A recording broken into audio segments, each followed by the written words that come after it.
Welcome to this episode of Adobe Live. I'm joined by Illustrator and animator Ben Marriott. What did we cover? Today we covered animated textures in After Effects using photos and Photoshop brushes. Check it out.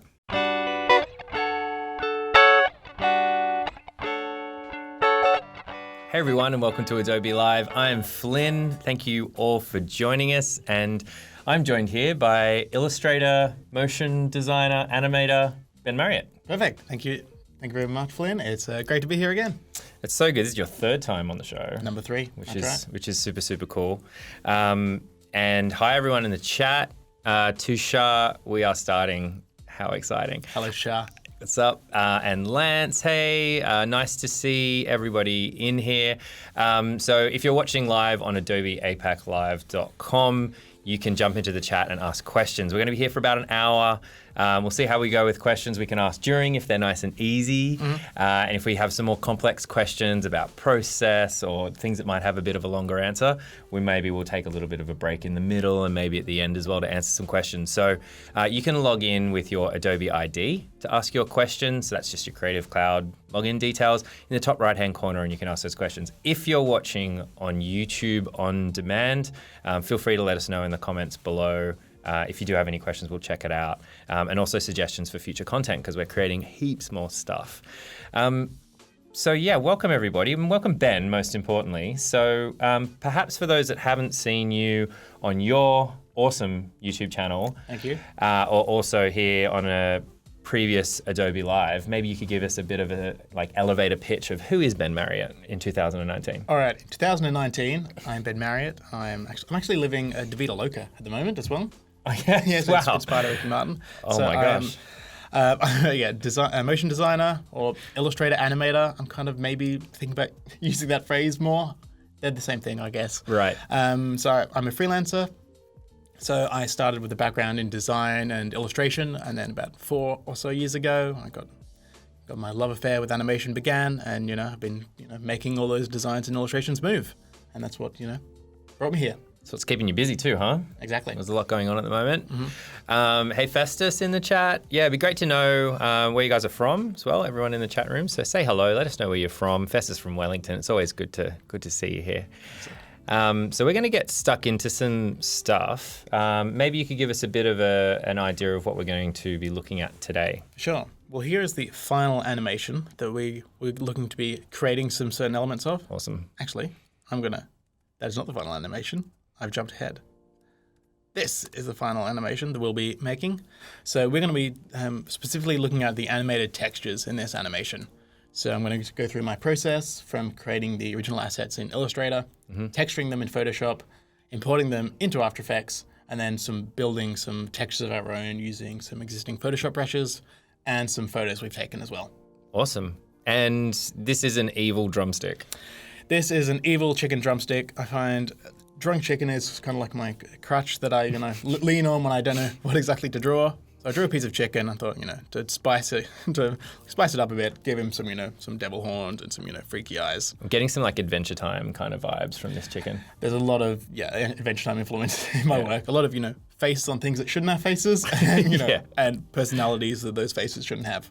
That's cool. And for the kids out there, this is a CRT monitor, I believe, which is a computer we used to use. We used to use this back in the old days, back in the old 20th century. Back in the day, yeah. All right. Tushar from India, that's cool. Hey Riley, Kia, Melbourne. Riley's going to see you at Node. So that's, just before we jump in, that's Node Fest, isn't it? That's right. Down in Melbourne, which is we should give a shout out to that because you're speaking. Yeah, is that that's right? So Sweet. Node Fest is a motion design festival conference it's in Melbourne at the end of every year. I'm speaking at this year's one. I think it's run for 4 years. Last year was the first time I went, and I had absolute blast. I made heaps of connections. When I went there, I knew one other person in this industry that I hadn't worked with. Oh, wow. And now, I know dozens of folks. So, if you're in Australia or nearby, want to meet more people in the motion industry, come on down. It's a great time. Yeah. A wonderful after party as well. And I think those videos are often available online as well, so you can see the previous years. Absolutely. They're all online on the NodeFest YouTube. Yeah, and surprise, surprise, it's really high quality videos. So, yes, of course. Good graphics as well. yeah, great graphics. You never get better intro graphics than at a motion design conference. That's cool. So we've got some people from Melbourne as well. Super cool. Nathan's from Chicken. Super cool. Hey, Reese from the US. It's nice to see you. It's the time in the US right now. Okay, great. Well, why don't we get started? And just a reminder, everyone, you can ask questions as we go. Of course. So let's dive in to the Illustrator file where it all began. So I created this in Illustrator. I don't have the particular need for this to be a vector illustration for the animation that we're going to be doing. A lot of times in animation, you might want to have a vector assets to begin with, so you can animate paths and you can scale infinitely and those types of things. That's not so much important for this animation because our animation is relatively static. But Illustrator just creates a really good sort of base to build up geometric shapes, and it's easy to change colors, and it's a good tool for that. So you'll also notice on the right, we have a large layer panel here. I have always, in all my software, the layer panel as tall as I can possibly extend it. And we have all of our elements separated onto each layers. So I've separated each element that I want to texture individually onto a separate layer, and then I've labeled them. So I've called this one, if we start from the bottom, we've got base bottom, base mid, and base top. So these are just these three sections of different colors. Because when we get into Photoshop, we're going to want to treat each of these layers separately. And it makes sense to label them all at the beginning. It doesn't take that much time. It might take a couple of minutes to label all of these. And you'll see these labels run through our whole project. And it's always good to start your file as organized as possible, because it's only going to get more chaotic from then. I've never seen a file get more organized the more it goes through, unless something chaotic happens and we need to, do some surgery and really pull it together, which has happened. Yes, we love it when people come on here and they label their files. Label their files. It's very important. And if you work with an animator, if you're an illustrator, if you give them a layered file or even just labeled, they will love you. If you make someone's job easier, they will, they'll want to work with you forever and ever. It's good advice. Mm-hmm. So, from here, we're going to start texturing in Photoshop, but we need to export that as a PSD. So to do that, we go to File, Export, and we go to Export As, and then we want to make sure Photoshop is ticked down here, and just click Export. I might rename it so I don't overwrite anything. No, don't want to replace that. I've already done that once. And twice. Let's just add that. All right, and we want to make sure... good version control. Good version control. I like that the chat's talking about how good labeling layers are, and it's like AAA, BBEC. ASDAA. Yeah. So let's, we want to export this at screen resolution, which is 720 ppi. The benefit of having it a vector is we can export it larger at 150 ppi or 300, but we don't need that, and that will kind of get in our way later. Because if we export at 150 ppi, this is going to export as 4K, and then we're going to be animating textures in 4K, and the project's going to get very, very heavy. Right. And if we're only going to export this for Instagram, it doesn't need to be that big. Cool. So this is a little bit about knowing the output, which is a bit of a theme that, spoiler alert, how important planning is. You definitely have to, if you're working on a client project, know the outputs as soon as you can. Because if a client, at the end, we need this in 4K as well, you're like, I've animated everything, and this in 1080p, this is going to be a lot of work to upscale this. Try to avoid that as much as possible. Cool. And let the client know beforehand. Don't wait for them to bring it up, because then you're the one that's going to have to pay for it. Yeah. They're not going to worry about that. Totally. All right. So let's click OK, and then we'll write a Photoshop file. Now, if we open that Photoshop file, which is one I prepared earlier, it will look like this. And we'll notice it looks the same. And on our right, we have our layers panel again, from floor to ceiling of all of our different layers, which has the same naming conventions that we did in Illustrator. And from here, we are going to just organize this a little bit more. So now we have the option to have folders in Photoshop. So I'm going to select all of my cursor and chicken layers, holding Shift and selecting all of them, clicking the folder icon, which puts them in a group, and I'm going to call that chicken. And then for all the computer layers as well, click a folder. Oh, wait. I select the chicken as well. We don't need that one in there. It's going to be a folder inside the chicken folder. Yeah, we don't want that. All right, so now we've got our computer folder. And that only took a minute, But we can now see if we want to edit something in the computer section, we don't need to see the chicken section, and we've, reduced our, workspace by half, or increased it, reduced the layers by half. So it's a lot. Screen real estate is very important. It's very important, especially with when we get into After Effects, that, you're going to notice a lot of panels. It's like next level. You can really get deep. Like a lot of the times, like I use dual monitors at home and have a Cintiq as well. Like that's pretty important. You're in the Matrix at home. Yeah, a lot of people like to have lots of layers all over the place. I kind of like one screen for most software, but get it where you can. Now, I'm also going to color these layers by right-clicking and change the color down here. I'll change the computer to blue, the chicken to orange. I don't see enough people coloring their Photoshop layers because they might not know about it, but it's really handy and just makes like eyeballing and seeing your project at a glance a lot easier. And that will come in handy, especially when we get to texturing. So to do the texturing, my process for doing this in Photoshop is to use clipping masks. So I'm going to create a new layer at the top just to show some of the brushes that I'm using. I'm going to grab my Wacom pen. I will be using a Wacom Intuos tablet. I bought this 8 years ago. So it is workhorse. It is a workhorse. It is still trucking along. This is the first tablet I ever bought, and it works fine. I normally use a Cintiq at home, but this is much more portable than a 24-inch big desk behemoth. Yeah. All right. And everyone's loving your haircut. Excellent. Well, they'll notice that. It's been a long while. You can see over my tutorials over the past 4 months, like it just gets longer and longer and longer. Right. And I don't think there's been one with an updated haircut yet. When did you get your haircut? I got it cut last week to be fresh for the stream. Oh wow. Yeah. Oh wow. So feel so special. For everyone out there watching. Well, it's a big hit. Yeah. Well, that's good to know. Which is great. So I've got if we open up our brushes here, I've got a little folder called Kyle BM Brushes. So this is a mixture of a brush I've made and some brushes by Kyle T. Webster, who now Adobe has bought, and he creates the best Photoshop brushes. Here's one I'm going to be using a lot, which is this, brush. It's a nice brush bristle. And you can get these. These all come in Photoshop. These dry and wet media ones up here. I think you can download extra ones from somewhere in the Adobe ecosystem. Yep. There's heaps of brushes. Heaps of them. And there's this grain one that I've made. Shouldn't have that green in there. That's a monitor issue. But this is an old beast. And because I have a lot of grain in my illustration and animation, so I made my own brush. So I'm going to delete this layer, and I'm going to use some of these to texture. So let's go and select our back bottom layer, which is this bottom right down here at the back end of our computer. I'm going to select the oil bristle color, and at the moment it's going to draw it in black. And we want to draw in colors from our illustration. So I'm going to hold Option, which is going to bring up our eyedropper tool.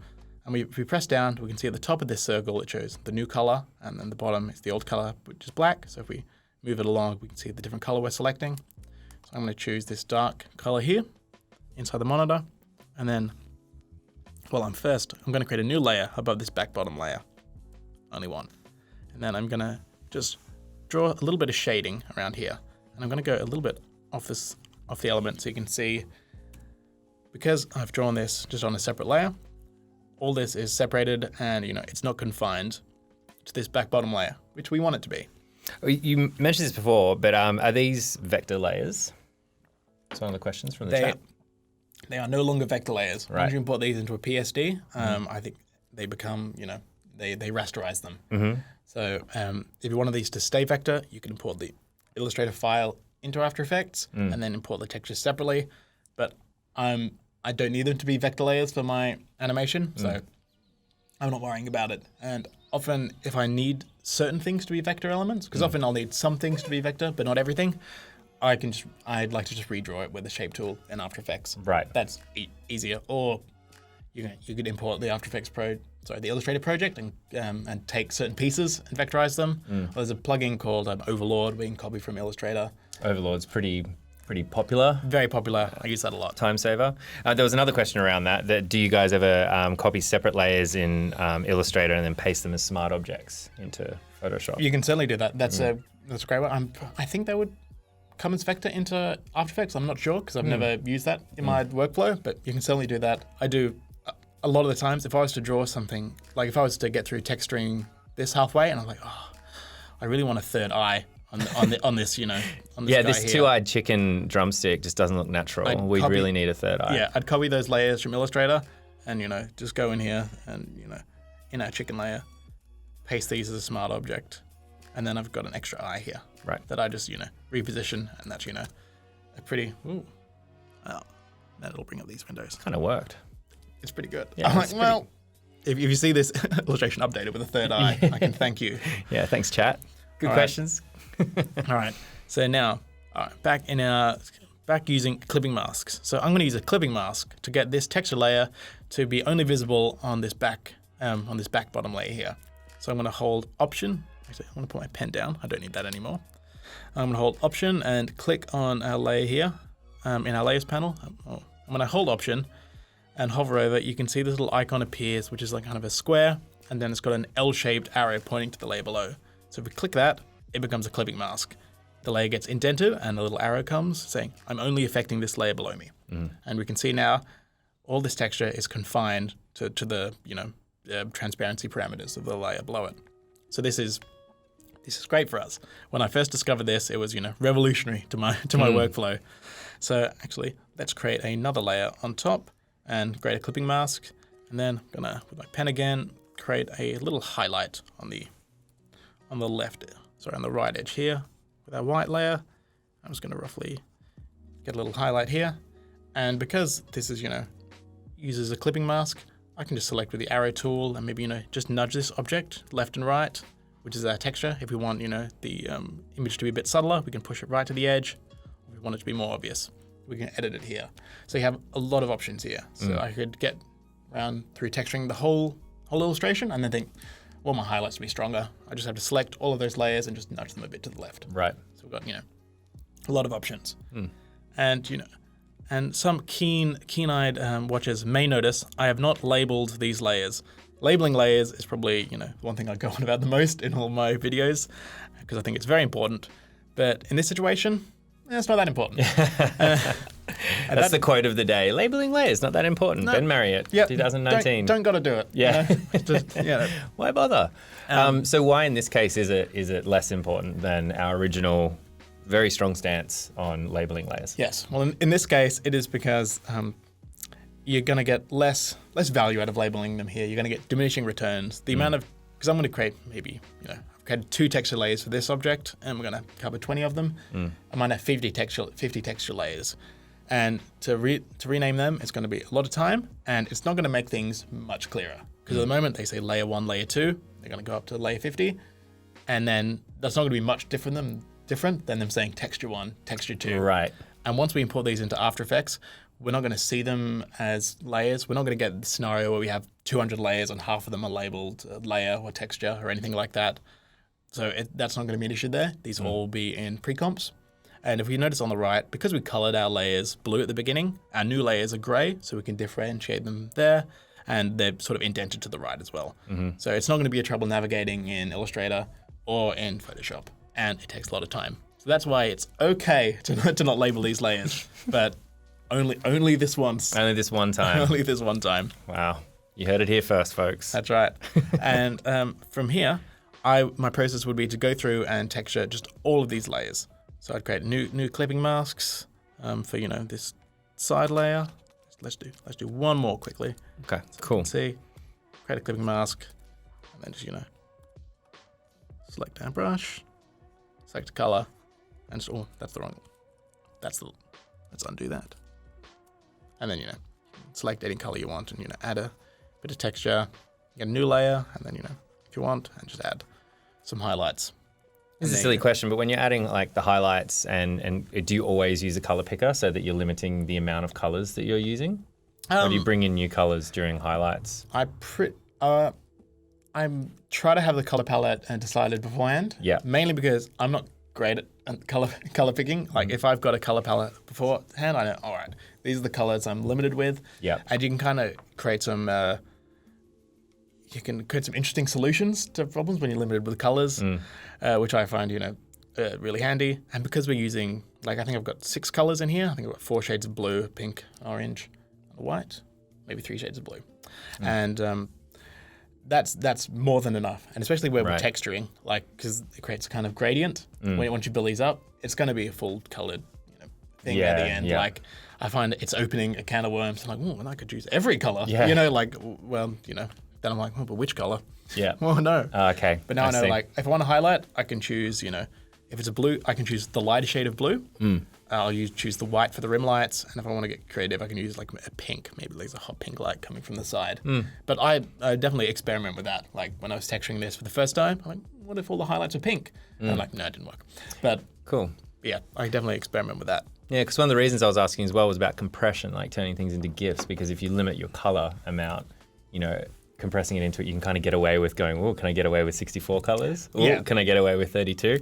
And the reason that I'm asking that question is because I did that with your GIF in, really? in one of the emails that we sent out, turned it into a GIF. Oh, great. And I could compress it really far down. Awesome. That's great. And it would still even work in an email client. So I don't know if anyone saw that, but Yeah. and I was like, oh, Ben, I love you. Oh, good. Oh, great. Yeah. No, often that comes up. Compressing to GIFs is, you know, is really causes some heartache. That's Yeah. probably like, no, I don't want to lose all the detail. Yeah. But the client wants it as a GIF for some reason because this format's popular, but Yeah. it's not efficient for anything. Totally. Yeah. So- Well, I won't show you what I ended up doing, but it looked good to me. Yeah. No, I'm sure it should be fine.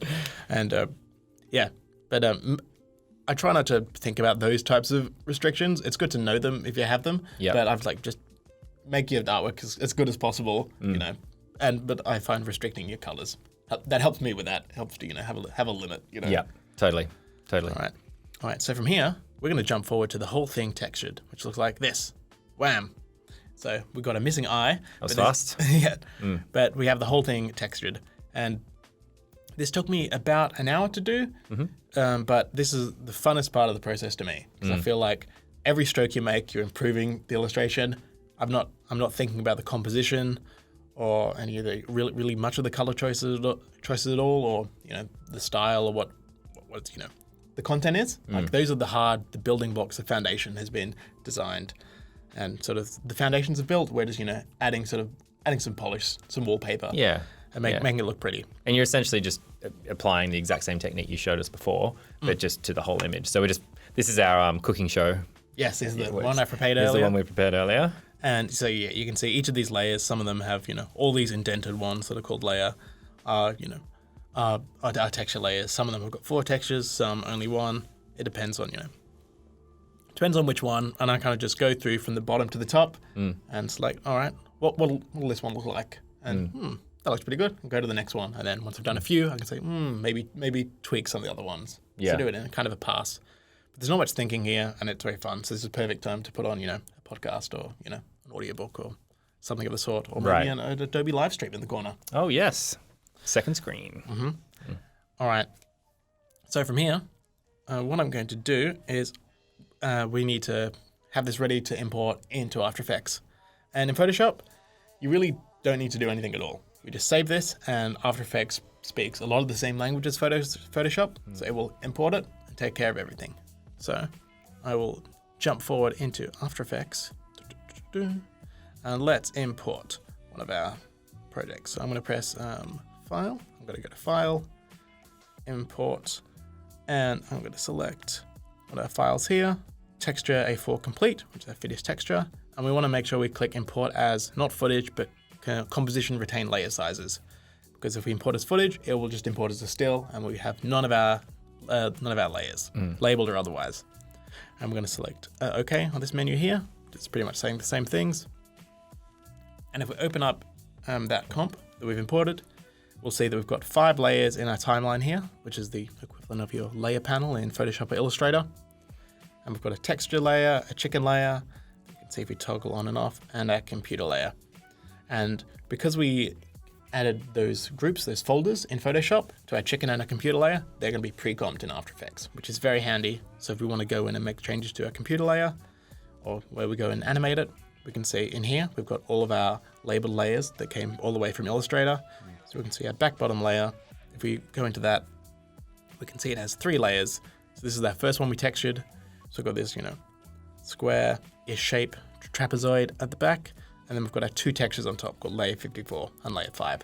So it's not that big of an issue that they're not layered here, labeled here, because I know exactly what they are. Yeah, so you only see them when you're diving deeper into the main they're one. not clogging up. If I had all of these layers all separated at the front, it would be a bit of a hassle to deal with. Yeah, it's chaos. Yeah, but it would still be that even if they were layered, even if they were labeled.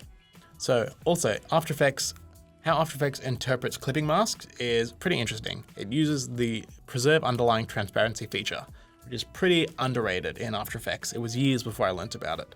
So if we go to layer 5 here, actually let's go to layer 54, which is our highlight over here. Let's turn our transparency grid off so we can see it. So we've got a highlight here, but if we untick preserve underlying transparency, we can see that this is a texture that extends way beyond our bottom layer here. So when we import from Photoshop, it doesn't crop or clip any of this texture at all. So we can still move this around and play with it. And if we tick this box, it acts pretty much like a clipping mask. And here we can do the same thing where we can adjust our highlight to make it more severe. Cool, more and you're subtle. just nudging it around to move it. Yeah, I'm just nudging this around with the old arrow keys. All right, let me take a sip of water. Cool. A lot of people saying amazing work. Thank you. In the chat. Thank you very much, guys. It's lovely to hear. So from here, we are going to want to add some animated textures to this whole scene. Well, first, we did have a little bit of animation in this project. Now I'm going to go ahead and skip that part, but I'm going to talk a little bit about it here, so we can focus on the textures. Let's bring that back. Zoom out. So here is our animation with all the animated properties, but without any of the animated textures. Super cool. So our textures are static, and we've only got we've only got a few simple things animating. We've got the chicken moving up in position and the cursor moving its position as well. These are relatively simple After Effects techniques. If you've used it for a little while, you'll know how to use these. There's 2 keyframes for each one. I noticed that, the chicken comes in at a bit of an angle to mimic the curvature of the screen. Yes, so which is pretty cool. Yeah, we do have a few little effects going on here that are a bit more technical, but the base animation is pretty simple stuff. So I want to show that you can create awesome looking animated work without having a huge in-depth knowledge of animation properties and fundamentals. This is just it's 2 things moving back and forth. Right. And I've got a little bit of frame by frame animation at the end here, which is a few dots moving down for about 8 frames. So it's not too tricky. That and the effects are maybe a little bit trickier, but just the chicken moving up and the mouse clicking it. Most people should be able to handle that. Or don't be too scared about it. Right. And so I guess the purposes of this is to focus on textures. So we're gonna skip that animation part because that's a whole episode in and of itself. It is. And handily, we've actually done 2 episodes before, and you've done obviously so much on your channel. So I think we'll share a link to that. We have some past episodes where we've really focused on animation. So if you're watching this, you're thinking, that's what I want to learn. Check that out after the live stream today, and we go through in methodical detail. Definitely. The previous live stream we cover position and rotation and all of those easing and timings. You'll know way more than how to just animate these 2 little parts in there. Yeah, super cool. So check that out. Back to textures. Awesome. So to create some animated textures, we're going to jump back into Photoshop. Cool. So let's go back. And I've got a new project here, a new file, and I'm going to create 2 folders. I'm going to call one Texture 01 and the other one Brush 01, because we're going to create 2 types of textures. If we jump into our final textured illustration, we'll see we've got this one texture at the top, which is this kind of an overlay texture, which goes over the whole illustration and animation, and it's kind of these little white speckly dots. And we've also got the textured brushes that we were using beforehand, using our clipping mask on the individual layers, which act as sort of the shading to the animation. Right. So we're going to create an animated texture for each of those. So for the overlay texture, what I'm going to do is I'm going to import some photographs that I've taken. So I'm going to go over here and select in my assets folder. I have a few gravel textures. Now I took these with my phone in Redfern Park. I took this last week on my way to get a haircut. So, so it all links back. You're tying it back into the haircut story. So my wife and I call Redfern Park Dog Park. There's so many dogs. You have a great time. Dogs. Yeah, so while you're there, have a look at some dogs, take some photos of the ground. You can see my shoe in this one. So like you can see, I just took this at my waist height. I took my phone out of my pocket, snapped a few pics, stepped a step to the left and the right, and took some slightly different positions of the gravel. And I just want to show that you don't need really expensive high-tech equipment. You don't need like an A3 bed scanner that scans at a trillion DPI. If you've got a smartphone, you can take photos good enough to make textured animations with.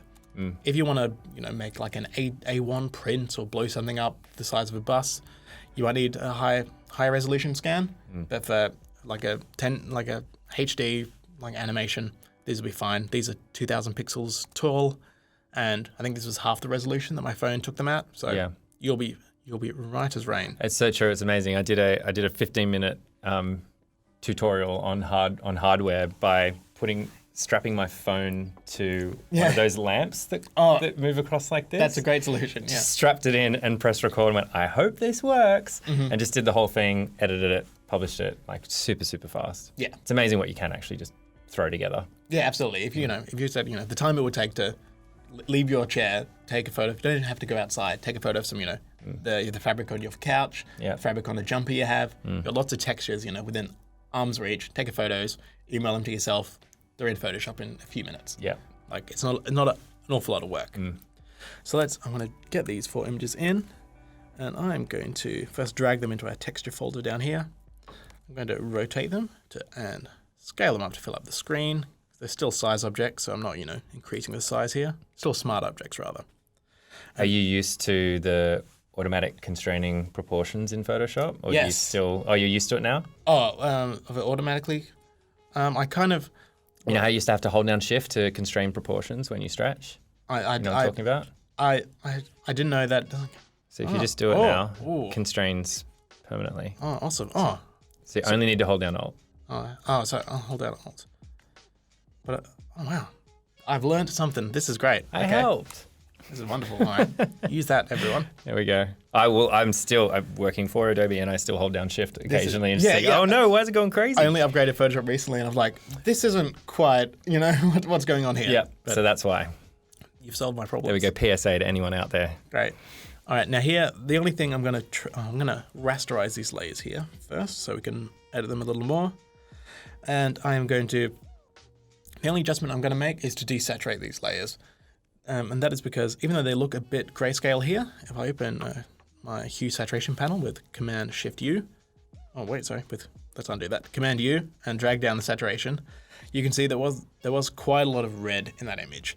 And I want to desaturate them in Photoshop because I want to use these assets in maybe a few other projects. So having to desaturate them again and again in After Effects might get a little bit tedious when I can just do it all at once here. And I'm going to press Command-Shift-U to just desaturate the others. And I've taken 4 photos of the gravel here. And that is because we're going to animate these textures by sort of looping them and just having a repeating loop of a sequence of four images. And I use 4 because if I were to you could use 2, which would be the minimum. And if you flick between them, this texture isn't too bad because it's, pretty fine, has a bit of a fine grain to it. But your brain can still pick up that, it's just 2 images repeating. And you want to sort of, to create a sense of immersion, you want to have as little of the person, watching it or seeing it thinking, that's the magic trick they're pulling. Right. That's how the trick's done. But if you have 4 images, by the time you've seen the 4th one, you've forgotten what the first one looks like. So to the viewer, it just looks like a constant stream of different textures happening. And ideally, they're not even thinking about it. Their text is there. They're just absorbing the illustration, and this is just some nice background animations happening. They're not going, why is that flicking back and forth? It's amazing how important these attention to detail things are in your process and in this animation process. We had Dave on recently, who I know you know quite well, and he was talking about how important those really, really small details are. Absolutely, yeah. Dave Cochran's live stream was great. Thoroughly recommend. It's the perfect introduction to character animation. It's the best I've seen online. It was really, really, really precise, really great. Taught some great workflow. And so I chose 4 because 2 isn't enough. 3 you can kind of get away with. From this texture, I could maybe get away with. But 4 is a nice even number, and animation, you're often working in even numbers to repeat things, and it works good. 5, too much, don't bother. You could go to 5, get out of here. It'd work fine, but I don't think it's that necessary. It's only good, and it wouldn't hinder it. Just save yourself some time. Cool. All right. So for now, for our brush texture, we're gonna pretty much do the same process. So I'm gonna create get this brush selected, get my fill color to black, and I'm gonna draw one line down the center of the screen and kind of try to get a straight edge on this left edge. And then on the right, I'm just gonna fill it in a little bit and not worry too much about that. And now I'm gonna create 3 more layers. that I'm going to use to sort of create other versions of this texture here. So I'm going to reduce the opacity of this one down so I can use it as a guide. And for the next one, I'm just going to try to match this same line that I've drawn. So I'm going to draw it all the way down and then just fill in this area. Don't really worry about this side here, and do it 2 more times. And I'm trying to match the edge here because I want to create a little bit of what we call a boil or animated boil in animation. So let's do one more, and then I'll get into the nitty-gritty of boil. All right, I think that'll be fine for us. So boil in animation refers to the sort of inconsistencies between frames in a sequence. So Right. if you're flicking between 2 frames, let's say if you were to draw a circle and you've drawn a perfect vector circle in Illustrator, and then the next frame, you draw another perfect vector circle in Illustrator. Mm-hmm. In a sequence, if that circle isn't moving, it's not going to look like it's animating. It's going to look completely static. Whereas if you drew it by hand, like in a hand-drawn frame-by-frame animation, you're not going to be able to draw an exactly perfect circle either time. So that your 2 circles will be slightly different, and when you play them back, they'll go like depending on how you've drawn. So that little dance between the lines where they're slightly different is what we call boil, because it's like I think because it's like when water boils, it gets boily. Oh, right. I believe that's why it's called that. I've just assumed that, but I think that's why it's called. Better than what I was assuming. I was just thinking boil, like inconsistency, like a boil, like a mark or something. It could be like just the skin rippling. I like yours way more. That's what I think. All right, so why I've just tried to, I tried to match as close as I could to this bottom image because I know that by trying to match it, I'm still going to get a little bit of the way off, and I want it to boil a little bit. And a lot of hand-drawn traditional animation, you're trying to maybe reduce boil so it looks nice and smooth, like, a big fancy Disney studio animated it. But in digital animation, a lot of the time I'm trying to make it look more hand-drawn. Right. So you're trying to add that imperfection. Yeah, because we could just have a static image there and there's no boil, and it's, it looks fine, but, I think a little bit of boil adds a little bit of, a little texture to it, and you can kind of, a little more personality, and adds more animation to the line as well. So let's turn this one back up to 100%, and let's make all of these visible, and let's just save this out. So now we're going to import this into After Effects and make it loop. So let's cool. And you just saved that as a normal Photoshop file. Saved it as a Photoshop file. Yep. Because After Effects imports it, and, speaks its language very clearly. So let's go to New Brushes. I'm going to use a shortcut to import. Command I, select Text Brushes, Test Brushes, and import as Composition. Retain layer sizes. And that will have 2 comps here. Let's make the texture one visible because we put them in lovely little folders. So let's go into texture one and make it loop. Our comp is 4 seconds long here, which is fine for animation because our animation is that length. But let's zoom in closer, and we want to trim all of these images, all of these layers to 4 frames long. So I'm going to select them all. We're at 4 frames in, and you can see a little 5 frame marker here. And I'm going to hold Option and right square bracket, and that is going to trim them all to our playhead. So the playhead is the last frame, they're visible. And to sequence these, I'm just going to drag these over. You can use your keyframe assistant to sequence layers, but if you've got 4 layers, it's not that much trouble. And then at the end of this sequence, I'm going to press N on my keyboard to drag my work area to the end here, which means when we play it, it will loop. So if we play this back, we've got a looping texture. So that looks pretty good. That's the look we want. But now we need to loop it for real, properly, instead of just in our little work area. So there's 3 options for that. You can either save it as a movie file, import it back in, and when you interpret your footage, you can set how many times it loops. You could, I could trim the comp to this duration, and then use some expressions and time remapping to get a loop into there. That was my previous method that I used to use, but you can get like drop frames, like it often doesn't loop the very last frame of, some of the layers. So it can be a bit, unintuitive how that works. So I find the good old-fashioned way is often the best. I'm just going to copy and duplicate these a whole bunch of times. So I'm going to duplicate these with Command D. Create a stairway to heaven here. That's right. I just keep dragging these over till they fill up the comp.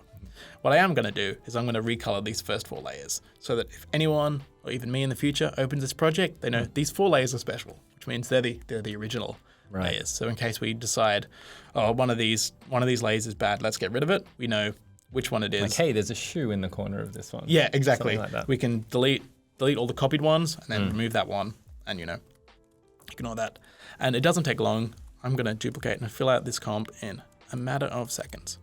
And look. While you're doing that, Kia, that we'll ask that question at the end. So if you stick around to the end, we'll ask that question and any kind of off-topic questions we'll leave until the end so we can get through everything. But that's a great question. Sure.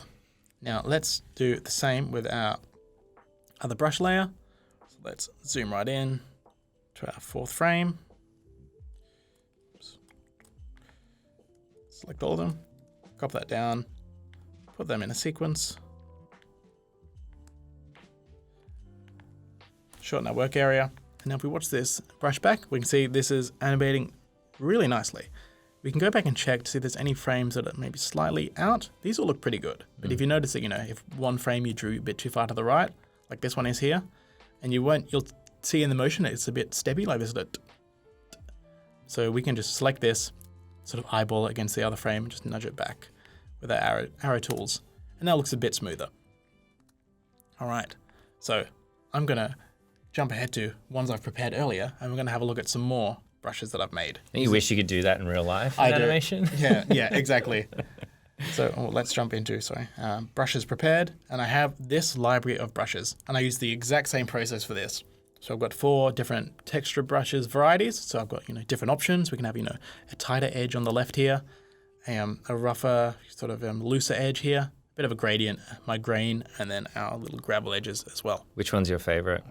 I think bottom left. Bottom left's my favorite too. Yeah? Yep, for sure. Okay. I use that probably the majority of the time in this animation. It's got so much character. Yeah. Now setting up a little library like this is handy, not only for yourself, but in a professional workflow, if you're working with a lot of people on a lot of projects. I was working at Buck recently, freelancing there.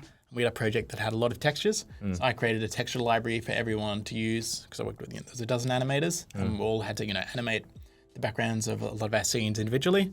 So I'd have this, I'd have an After Effects project with all of these textures all set out like this. So anyone could open up the project, just select this little menu and click, oh, I want this texture for my scene, copy it, paste it into their, into their element, and all the texture would be consistent throughout the whole animation. The speed would be right, the frame rate, the scale, everything like that. It'd be super handy. That's a great tip. And also, I added a fill effect to all of these as well, which is going to come a little bit handy when we're eyedropping our tools, when we import it into our scene. I think, Buck's an amazing studio. I think Tushar was saying they were really excited to see what you made while at Buck. I'm assuming that's far in the future. I've teased I worked on some awesome projects there that I can't talk about, and that hopefully when they're out I can maybe show and say I was part of this. Yeah. But we'll see. I don't know when they're going to be released. So stay tuned. They'll be, if not in my Instagram feed, they'll be maybe my stories, or maybe not at all. But there's some projects I worked on that they'll be able to share. It's funny, isn't it, when there's these huge projects and sometimes it takes a really long time for them to get out. Yeah. And even then you're like, okay, cool, yes, I did some of this. I did some, I'm not sure. I can't post about anything else, but if you search this, my name will be in the credits somewhere. Probably. Yeah, it's in there somewhere. Hey, you see that sweet texture? Ben Marriott. Yeah, textures. Yeah, that was me. Some of them. All right. So let's copy one of these files to go and copy one of these texture comps and go add it to our animation. So I'm just going to copy this brush one loose, our favorite. And let's jump into our computer. Let's go. We'll dive deep. We've got to dive deep into our comp. So we've got our top comp, go into our computer. Let's go into our back bottom, which is the layer we're working with. And I'm going to paste that, and it drops over here. And I'm going to drag that around so we can see it. And the first thing I'm going to do is I'm going to duplicate this sort of blue dark shading texture here. So I'm going to select the eyedropper here, get that blue texture. Let's zoom in, make sure we get a nice deep value there. Perfect. I'm going to rotate this by pressing R on my keyboard, bringing up the rotation property, swing this around so it kind of matches. I'm going to do my best to line it up. And then I'm going to select Preserve Underlying Transparency, which is like clipping masks in Photoshop. And now if we play it back, we've got some animated texture.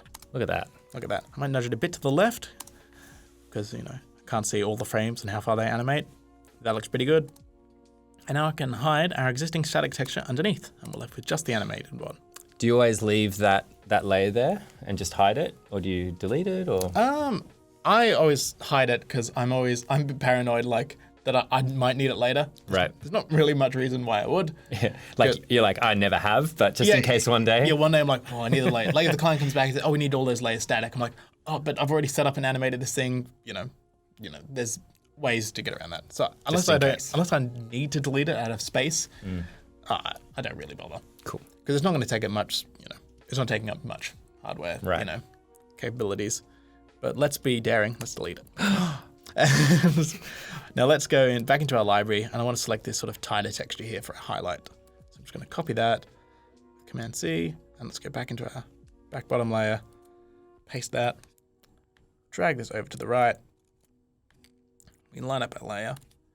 I'm going to rotate it, eyedropper on this white area here, bring it over, just nudge the rotation till it lines up, click Preserve Underlying Transparency, and delete that other layer. There we are. Let's be brave. And now I'm just going to nudge it to see what feels right. So now, because I don't have that layer, it's not as easy for me to check what the original design was. I mean, I could go back into Photoshop and, eyeball and goes, oh, it's kind of just a little bit on the edge. Or I could, make my own decisions here. That's one benefit of having them there. You can go back and reference them. Now, we've got this little comp all fully animated. Nice. If we go back up to our computer, we've got just a little piece of that going. Up at our main comp, it's starting to come together. We've got a little bit of animated texture down here. And that's the same, I would use that same process for animating each of these comps that I've got inside, each of these surfaces. So essentially, when you're doing the textures in Photoshop, you're essentially making guides for yourself. Mm-hmm. So you're painting it kind of quickly, getting it done, and then refining it. And then when you bring it into the animation, you're saying, okay, great, now I'm going to bring in these layers are going to have consistency because it's going to be the same brushes, yep. The same textures, same kind of beat, 1, 2, 3, 4, yep. Or same beat. That's not right. Anyway, you know what I meant. Mm-hmm. And then replicating it and removing the original kind of guides. That's exactly right. Super cool. It might seem like it's going to take a long time. We've got maybe like 20 different layers here that we've got to do. It took us less than a minute to do that. There's no thinking involved. You already know what color, what shape, what brush they are. Yeah. It's just a lot of copying, paste, eyedropping, moving the rotation, perfect time to, zone out and, have a second screen experience. Second screen experience, that's right. Yeah. And it might seem like a lot of work to get all these textures set up and for just, a little bit of animation. But once you set up these textures, this texture library, you've got that for your whole career. You can use this on any project you ever work on in the future. You've made these yourself. They're all, assets that you're free to use, especially the ones you took the photos of yourself. So, even if you may add one texture to it, if you add one texture a week, a month, you've got a big, asset library at the end that, at the end of your year, your month, whatever, that you can use with. That's so it's great. a bit of setup, a bit of time investment up front, but the payoff is pretty large. So the next project I do, just import these textures. The first 40 minutes of this live stream would not need to do any of that. Right. Just grab the textures in and work from there. Now we're gonna animate one more texture, and that is we're gonna animate one more texture, which is our sort of gravelly texture, which is gonna create this sort of overlay speckle texture here. So to do that, I'm gonna grab my texture light here, drag that into our comp, and I'm gonna first set the blending mode to screen, which will remove all the darkness of that image. So all the black is removed, only the white stays, and then any sort of grayscale, depending on how light it is however transparent it'll be. So if it's really dark gray, it'll be a bit transparent. If it's medium gray, it'll be, like 50% transparent. And then the closer it gets to white, the more visible it is. So at the moment, this is looking really like too much is going on. Like we can't see, it's really clouding our image because there's so much white in there. So I'm going to add a curves effect. Let's spell curves properly. Curves. And I'm going to increase the contrast. The curves works exactly like it does in Photoshop, if you're familiar with it there. So I'm going to drag our black level down here, and I'm going to drag it way over to the end. So about, it's about 80% the way through here, which will turn anything that, 85%, white will be turned, like anything that's gray will be turned to black, most of it. Only the very white stays, and then the very almost white is now visible. Let's crank it up a bit more, because I want to see like this. I want it to be pure black, where I can see gaps through the illustration, through the gravel texture. So now, if I play that back, I've got the other texture visible as well underneath. So let's hide that. So now if I play that back, we've got a bit of texture going on here, which is looking a lot closer to what we want, but it doesn't quite match this texture. Because in this texture, we've got a bit of variance. We've got some areas where there's not much white at all, and then some areas where it's pretty deeply packed. So I'm going to hide that, get back to our main texture, and I'm going to fix that by adding a blur blur effect. So I'm gonna choose a Gaussian blur. Oh, let's go back here.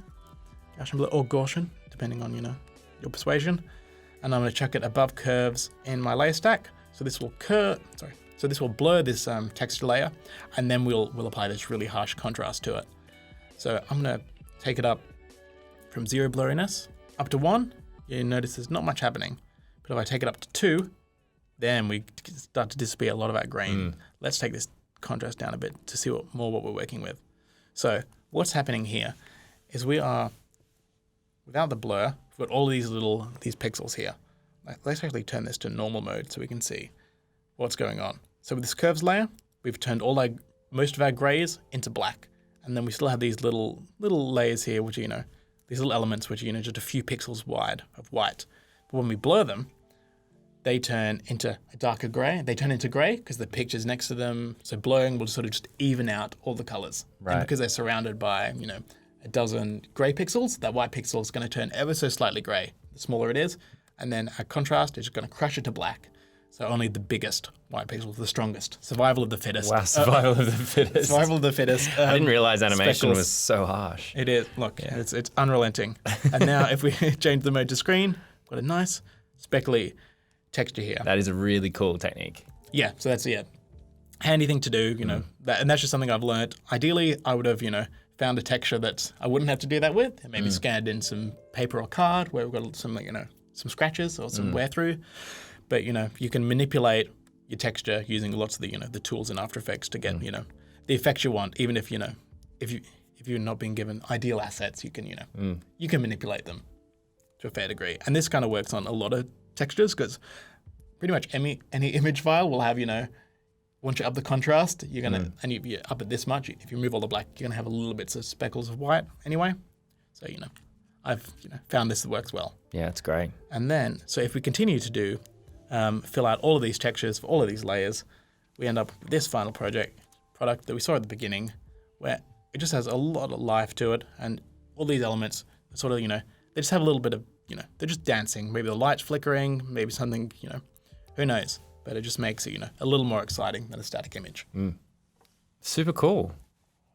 And that, I think we're pretty much done for this project. This is my the workflow that I use in all sorts of, in my professional environments. I use this, same process at Buck, elsewhere. I use this for all my textures, and that's how it works.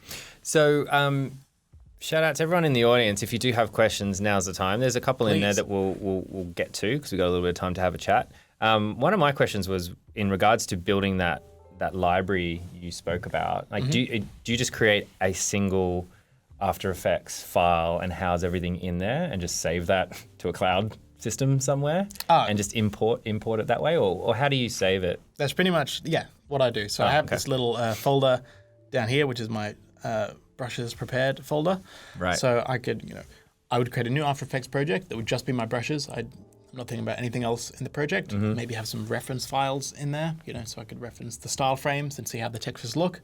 But then I'd delete everything that's not necessary. So it'd only have, each composition for each brush, which would have, a long stairway to heaven of copies here. The stairway. And then we have, I'll have maybe a couple of comps showing different libraries, like, here's all the gravel textures, here's all the brush textures, and like that. And then I just save that project, and then you can import that into any project you're working on into your animation. So, and then it just imports it as these extra folders. Like After Effects is really good at importing other projects. It just comes in as a little folder, and those elements will just be already in there. So you can super easy. So you can just, pick and choose, like a little pick and mix. Awesome. There was a question in the chat. I missed one, sorry. Does holding down Shift when using a brush make the line or edge perfectly straight? It will, yes. So let's go through and do that. And the reason I don't do that is because we'll get no boil. So I get a nice straight line here. Right. Then on the next time I do that, so if we do it over here, they're going to end up looking pretty much the same. There might be some slight variation, but you're just not going to get that, right. hand as much of a hand-drawn feel. Here it actually looks pretty good.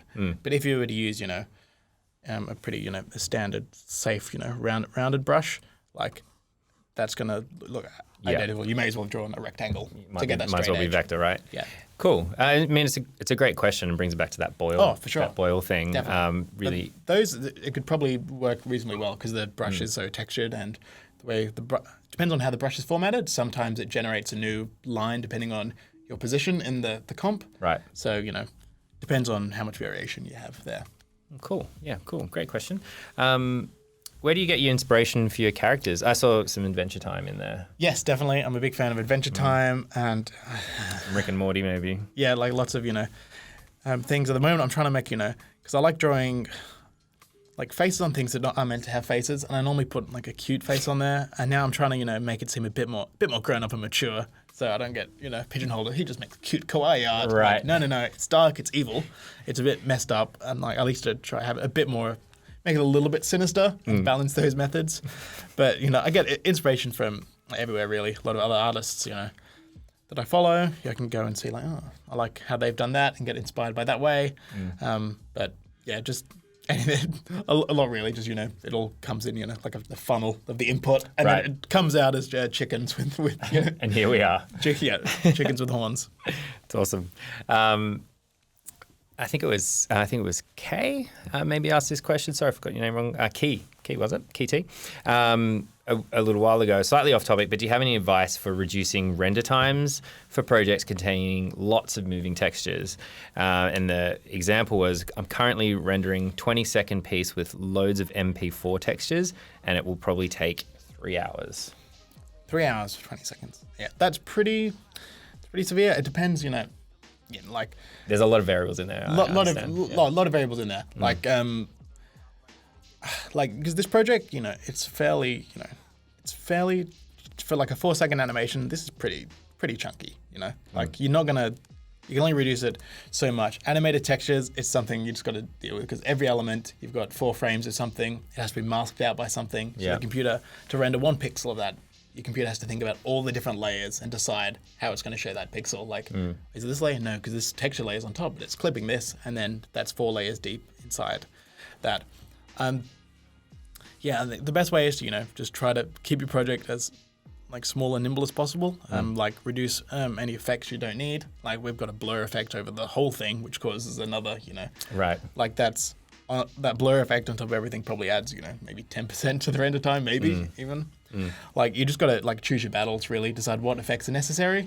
I normally, on the case of, unless it's really integral to like the deadline, like if your client needs updates every day and you're having to render out, if you have to render out something at 1 o'clock to show them at 5 o'clock and you can only do half the work, you've only got half a day's worth, it might be an issue. But I think you should just, work out a format, like maybe a schedule and deadline that works for that. Yeah. But it's hard. Things just take a lot of time, time. besides like upgrading your hardware, but there's only a certain amount you can go with that before it, whenever you upgrade your hardware, you're just going to push it further, I find. It's like the first week I upgraded to I got a big whiz-bang PC, and first week I'm like, oh, these projects that were rendering in 20 minutes, they're rendering in 20 seconds. This is great. And then my next week I'm just like, all right, just more textures. Just fill it up, just push it to its limit. Like, so, I'd find areas where you can reduce the complexity of the project, like effects like blurs are notorious. If you're using certain type of blurs like box blur or camera blur are more intensive. They look more realistic and nice. Right. But Gaussian blur is probably the quickest, fastest way to do things like that. So there might be some effects you could maybe reduce. Oh, also, actually, one thing, pre-comp a lot of your layers. So if you're finished with, say my client is happy with, I've animated the computer, client's got no problem with the textures. I could get this computer layer, and I could just render this computer layer out, this file here, as either as a PNG sequence or just as a movie file, and then import that back in, and then just drop the movie file on top and like hide this layer. Oh, cool trick. So that way the when your machine's rendering it, it's like, so here, I've already got this mask here, it's only thinking about the chicken. It doesn't care what the computer's doing, it's just playing a footage file underneath. So if you can pre-render certain elements, like backgrounds are great for that, because they often things don't need to interact. Like here it's pretty static, so nothing's really interacted with the computer. It's just sat there doing nothing. So if I pre-rendered the background layer, it might take the render time down by half even. So that's actually a good tip. Use that. That might be handy, but sometimes it might not. Depends on the situation. That Yeah. might not be appropriate for your project. Like there might not be anything that's you can do that with. It's good advice. Things to try for sure. And Kia, like the car. Thank you. I like that phonetic. I wish I had that. I wish I had that for everybody. I'm sure I pronunciate people's names incorrectly. So a couple more questions. Is that displacement on the monitor when the when that drumstick comes in animated? So we talked about that earlier, and we are dipping back into the animation. So yeah, the displacement, so the wave. Yes, sure. So when the chicken comes in, you can see he kind of let's solo this chicken layer here. Oh no, that's not him. He's the blurry one. So you can see as it comes in. So sleepy. So he's sleepy, and the eyes roll in darkly. But yeah, you can see it pushes out of the right here. So I'm using a displacement map for this. Right. So if we turn on so I have an effect applied called displacement map, and I've set the displacement map layer to this comp that I've called displacement map. So what this does is it will push. I've set it to push the horizontal distance of this of the chicken. So it'll manipulate the horizontal distance a maximum of 25 pixels based on the displacement map. So that means my displacement map that I've got here looks like this. So if an area is black, it'll push the pixels 25 pixels to the right. If it's gray, it will leave them where it is. Oh. If it's white, it'll push them 25 pixels to the left. Wow. So I've just got a gray fill that's 50% gray, and then I've got a little a gradient at the bottom here. So at the bottom, it pushes things it'll push them 25 pixels wide here, and a little less here, and then by the time it's gray, it's not pushing it anywhere. That is cool. And then I've just animated some other gray lines going down here. So that means if you look back here, I've got it slightly visible. You can see these gray lines go down. Where the darker lines are, it pushes the black will push the pixels of that layer to the right over a little bit. So that's how that works. So that's a bit of a trickier, more complicated thing to Yeah, that is super cool. Let's explain. Yeah, that's how that works. Couple more. Ben was asking, do you have a library of all these assets you've made? We kind of talked about that. You do. Yeah, I Create a whole library for yourself. Yeah, I think if you look in here, I've got a folder. Like you'll see my true organization here. I've got a folder called resources, and I've got textures, and I've got some texture packs that I've bought, like the grit kit and looper pack. But I've also got paintbrush textures. These ones that I've painted. These ones aren't labeled, so I've got this is one that I use all the time to overlay things. I've just got brushes like these are things like I created these in 2012. So oh wow, getting your value out of that. Some of them are very specific, like there's these shapes I wouldn't need much use for. Like this one on the bottom right, for an illustration I did of a Gyarados, the Pokemon. So if you recognize it's a Gyarados shape. Oh wow. So and those were little Magikarps on the floor. But some of them, these ones are very generic. So I've just got lots of all different opportunities. So if I need a texture, I can go into here, grab these, especially this one. This was a person's head upside down. That was their collar, I think. But yeah, lots of different variants. Like this one, you got a lot of brush here. Cool. This one's a bit more scratchy and stuff like that. So yeah, I have a little library here. They're all my flat ones, and then I've got special ones for ink. Yeah, I got lots. Heaps. Yeah, that's super cool. That's really good to see. Sagat was asking, second last question. Sagat was asking, what's your main go for inspirations, be it color or character or animation? My main. So I guess just any. It's pretty wide out. I don't know if I have a super specific one that I can point to. Adventure Time certainly is one. I really like the tone of Adventure Time. Yeah. Like I love how mature and dark it can be for a really friendly kids. They get away with quite a bit. They get a lot with great, and it's great because it's perfect for it's not too scary. It's got a lot of maturity to them, to the images. So it's a cute thing, but the concept or there's some darkness behind it. That's like, oh, that's below the surface. This isn't as friendly and shiny or just straight black and white as it can be. Yeah. So that I really enjoy, but yeah, a lot of the time I'll draw something and just think, oh, what's the most ridiculous thing I can add to this to make it interesting, and so this one I just started off with a chicken. My original intention was just to animate a chicken coming up on the computer, and I thought, I'll give it a face. That'll be weird. And I've learned some new tricks. Like now, my new favorite thing is I make them with the eyes. I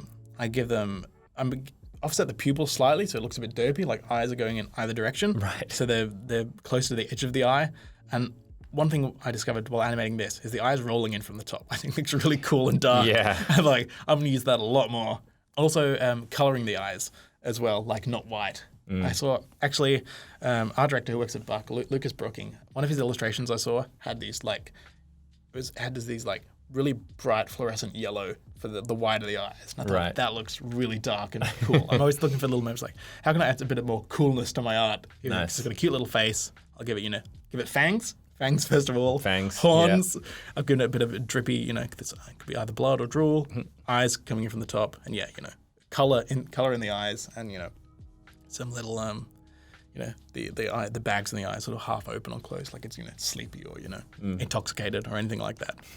Those are my little methods. You're super cool. To do that. So I get, inspiration. A few things like that. I'll see someone else's and go, that's a good way they've achieved something and, take that and, put that in your pocket for later. Nice. You're like, oh, I like that. I'm going to do something with that later.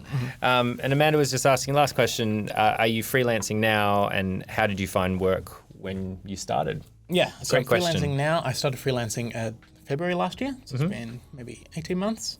I'd highly recommend a book called The Freelance Manifesto by Joey Corriman, who runs the School of Motion, which is a great resource for learning motion design. But here's a book. I think it's, $15 for the paperback, $10 on a Kindle. It's pretty quick. I read it in like 2 days. Like it's not like it's a short book, but like it's really good. Like I was, really keen to read it. And a podcast interview he did was kind of what inspired me to go freelance because it talks through his method of, contacting agencies. And like, because, the main sort of idea is like everyone's looking for freelancers. As a freelancer now, like as soon as I get into an agency, people are like, do you know any other freelancers? Like we need, there's way more work than there are freelancers to go. Well, certainly there's way more work than there are good, reliable freelancers to go around. Yes. So if you're good and reliable, if you label your files, like they'll love you and they'll hire you back. But in this book it talks about the method of approaching these studios, how to find out what studios there are. Like some tips I use, like I have notifications on the Loop, which is a creative job board in Australia. But you can set one up on Seek, whatever job board you have. I still have a weekly notifications of all the graphic design positions going. So that lets me know because every week there's 5-10 new graphic design positions going in Sydney, and I'm not looking for a graphic design position or a full-time position, but I know if a company is looking to hire a graphic designer, there's a chance they're making original art. There's a good chance they might need that animated. Yeah. If they're just hiring a graphic designer, they probably don't have a motion designer on staff, so it's probably more affordable for them to offshoot a freelancer. So that's a method I use. So like, nice, I like that. So I've created like a spreadsheet. Well, there's a company I know makes creative things in the city, and I just keep adding to that spreadsheet. I'm like, here's a company that might be interested in this, and then I got some time, send off some emails to a few people saying, hey, I'm available. Here's the work that I do, and yeah, that's kind of a way. But this book goes into a lot more depth of those types of techniques. That's cool. And amazingly, like you learn, there's companies that you've never even heard of. That like there's thousands of like creative companies in just in Sydney. Yeah, and those are just creative companies as well. People often forget that there's corporate companies and then finance and then every company, council and stuff. It's like, I don't want to work for them. It's like, but often they'll have their entire teams. Yeah, they'll have in-house need teams. work. I think that's constantly need work as well. I think that's the industry is going that way. There's less, there's a few boutique studios that are gonna last, but larger, creative, studios that just service a client. Like a client gets big enough, they're like, well, we could just hire 3 designers, a motion designer, an art director. There's an ebb and flow, I think, of both. Yeah. Yeah. So but yeah, if you're searching people, both of them are going to be looking for them on job boards. So just find as many as you can. Create a good portfolio, act professional, and contact people. And slowly, you're going to get a lot of people not interested, like people that aren't looking for stuff. Yeah. And there's going to be a lot of people, people don't hire, people, will get no messages back from a lot of them. Like it's, a numbers game. You approach, 100 people, you'll get 10 emails back. Most of them aren't looking for anything in the moment, but no one is annoyed that someone's emailed them. These people are getting 50 emails like every hour or so. Like, no, you don't go on a blacklist like this person annoyed me by sending me their reel. I'm never gonna hire them again. They're like, oh, I'm not hiring a motion designer. Cool reel. Thanks for sending. that's the worst case scenario. I actually got onto a blacklist once. Oh really? Yeah, no, I'll tell you. I'll tell you offline. It is possible. All right. But yeah, not the way that you're describing Don't to do it. pester anyone. Yeah, a polite email saying I'm available for work. No one people want to see new interesting work. So as many people you can get to see your work, that'll just keep rolling over. And at the start, it's hard when you're freelancing because you don't have a backlog of clients. I worked at full-time position, so I had contacts in the industry, and but yeah, it's hard. Save up a buffer of money so you can live off for a few months. And just start hitting the old email pavement, knocking on doors, knocking on email doors, showing you real. It's good advice. And as Ben said, same with dating. That's right. And that is the end of this episode of Adobe Live. Thanks so much for the questions. Some really great questions in there. And thank you, Ben. Thank you so much for joining us again. No, thank you so much. Thanks for everyone in the chat. It was, great. And, find me on my YouTube. Feel free to ask me any questions there or on my Instagram, and I'll get back to you. And we'll make sure we share links to Ben here in the live chat, and also on YouTube. If you're looking for Ben, just check down below and let us know what you think of the episode and what you want to hear from us in the future. Please. Thank you. See you later. See ya.